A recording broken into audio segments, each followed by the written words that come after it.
अस्सलाम वालेकुम व्यूवर, कैसे हैं आप सब। आई होप कि आप सब ठीक होंगे। जिन दोस्तों व्यूवरों ने हमारे चैनल को सब्सक्राइब नहीं किया, जल्दी जल्दी हमारे चैनल को सब्सक्राइब कर दें ताकि न्यू आने वाली वीडियो आपको बआसानी मिल सकें। आज हम बात करने वाले हैं MKM के कायद अल्ताफ़ हुसैन साहब के हवाले से।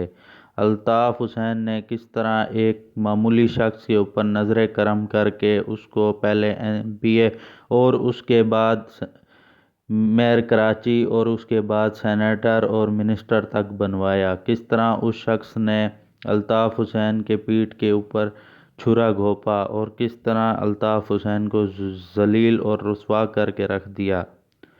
इब्तदाई दिनों में तो उसकी कोई सियासी कैरियर, कोई उसकी बैकग्राउंड सियासत से कोई लेना देना नहीं होता। वो एक मामूली सा कारकुन के तौर पे पार्टी के अंदर सरगर्म होता है और वो 90 के चक्कर लगाता है। इसी असना में किसी की नज़र करम हो के वो 90 पर टेलीफोन ऑपरेटर की जॉब अप्लाई करता है और ये जॉब हासिल करने में कामयाब हो जाता है।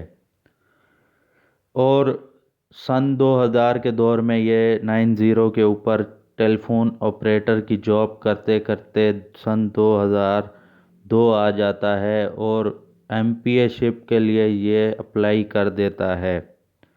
और ये अल्ताफ़ हुसैन के करीब होते होते इसको MPA अल्ताफ़ हुसैन बनवा देते हैं और एक गुमनाम सा बंदा MPA बन जाता है। और अल्ताफ़ हुसैन से कुर्बत इतनी बढ़ जाती है कि 2005 के अंदर इसको मेयरशिप का ओहदा भी दे दिया जाता है।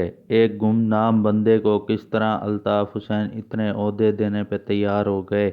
और एक कराची के अंदर मुस्तफ़ा कमाल हो गया। 2005 के अंदर इनको मेयरशिप मिलती है और ये तरक्याती कामों के जाल बिछा देते हैं और रात दिन ये तरक्याती काम जारी रखते हैं, क्योंकि उस दौर के अंदर इनको मुशर्रफ साहब की तरफ से करोड़ों अरबों रुपए के फंड रातों रात मिलना शुरू हो जाते हैं और अल्ताफ़ हुसैन और इनकी जेबें गर्म होने लग जाती हैं। एक रिपोर्ट के मुताबिक इन्होंने कराची के अंदर 3000 करोड़ के मंसूबे जात पे काम किया और जिसके अंदर ढक्कन लगाने के अरबों रुपए के इन्होंने मंसूबे किए। और ये रात दिन अल्ताफ़ हुसैन और उसकी पार्टी को डिफेंड करते करते सन 2000 में रिटायर होकर अल्ताफ़ हुसैन इसको फिर से सेनेटर बना देते हैं। अल्ताफ़ हुसैन के इसको करीब तरीन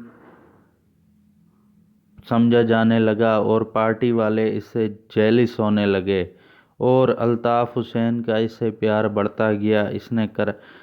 अल्ताफ़ हुसैन ने इतना इससे प्यार किया कि 2 पट्टी पहनने वाले शख्स को अल्ताफ़ हुसैन, एक किराए के घर में रहने वाले को अल्ताफ़ हुसैन ने अपनी तरफ से एक घर गिफ्ट किया कि आप रेंट पे नहीं रहें, आपको अपना घर देते हैं हम। पार्टी की तरफ से इसको घर दिलाया गया, इसको शनाख्त कराई गई। जिस शख्स ने नेमतुल्लाह खान साहब के जो अधूरे मंसूबे थे उन पे अपनी तख्तियां लगा लगा के अपना नाम बनाया और उसी शख्स को किस तरह अल्ताफ़ हुसैन ने इतनी इज़्ज़त दी, इतना मकाम दिया।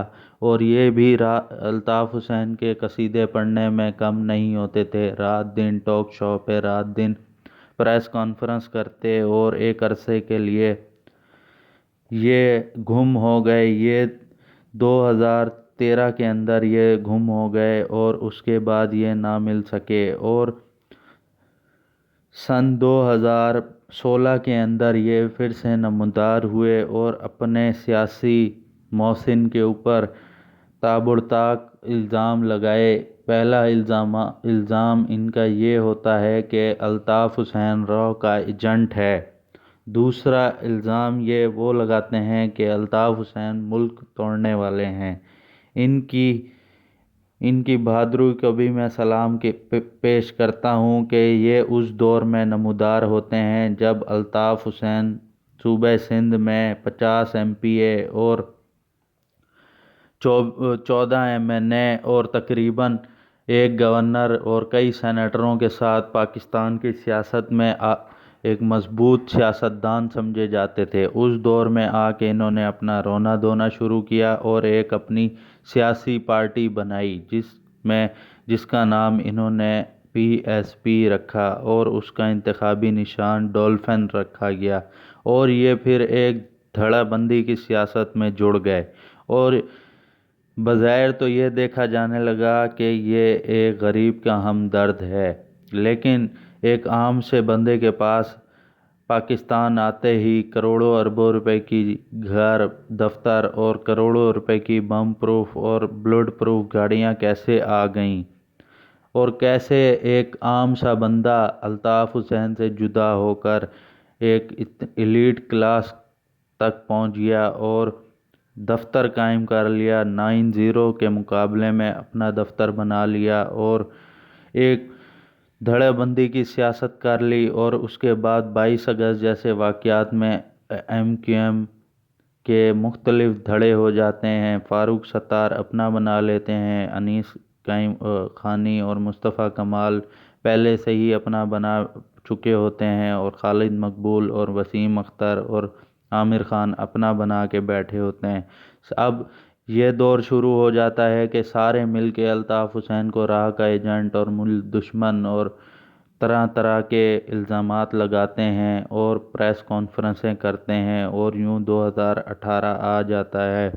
سب الگ الگ انتخابات اپنی پارٹی سے الیکشن لڑتے ہیں۔ بدقسمتی سے جو 60 MPA اور 14 MNA والی پارٹی 2018 کے اندر محض 6 سیٹیں MNA کی اور محض 10 سے 15 MPA بناتے ہیں، پھر موصوف کو کچھ عرصے بعد یہ خیال آتا ہے کہ پتنگ کی ڈور ہی تھام لی جائے، یہی ہمارا سب کا مستقبل ہے، اسی میں دال پانی چلنا ہے، دال روٹی چلنی ہے۔ پھر موصوف دوبارہ جا کے فاروق کو سمجھاتے ہیں کہ عامر خان اور خالد مقبول انجوائے کر رہے ہیں، ہم باہر ذلیل ہو رہے ہیں، پیسہ یہ کھا رہے ہیں عمران خان کی گورنمنٹ میں، اور ہم باہر ذلیل ہو رہے ہیں، تو اپنے دال پانی کے لیے یہ جدوجہد کر کے اچانک سے پھر جا کے MQM پاکستان میں ضم ہو جاتے ہیں اور اپنی پوری پارٹی کو ضم کر دیتے ہیں MQM کے اندر، اور پھر اسی طرح اس کو MQM کو ڈیفینڈ کرنے لگتے ہیں، اور پریس کانفرنسیں اب MQM والے صحیح ہو گئے۔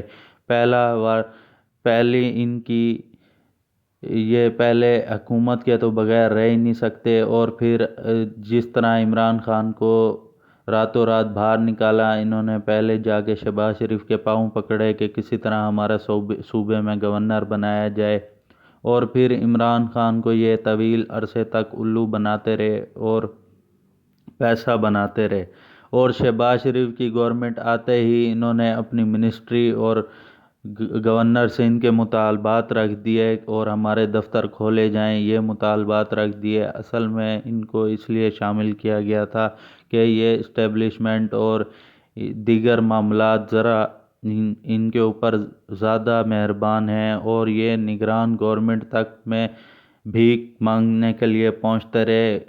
اس کام کے لیے مصطفیٰ کمال کو اسپیشلسٹ مانا جاتا ہے پارٹی میں، اس لیے ان کو یہ سب ذمہ داریاں دی گئیں۔ آج کل موصوف مل کر MQM پاکستان کے ساتھ الیکشن لڑ رہے ہیں اور یہ خیال کر رہے ہیں کہ ہمیں لاکھوں عوام لاکھوں ووٹ دے کے اسمبلیوں میں پہنچائے گی، جبکہ دیکھا جائے تو اس سے برعکس ہے۔ جو ان کا اصل آقا ہے وہ اگر اس کو اجازت مل جائے ہیلو کی صرف، وہ اور یہ اس طرح جا گریں گے جس طرح آسمان سے بجلی گرتی ہے۔ ہمارا ولاگ کیسا لگا آپ نے ضرور بتانا ہے۔ اللہ حافظ۔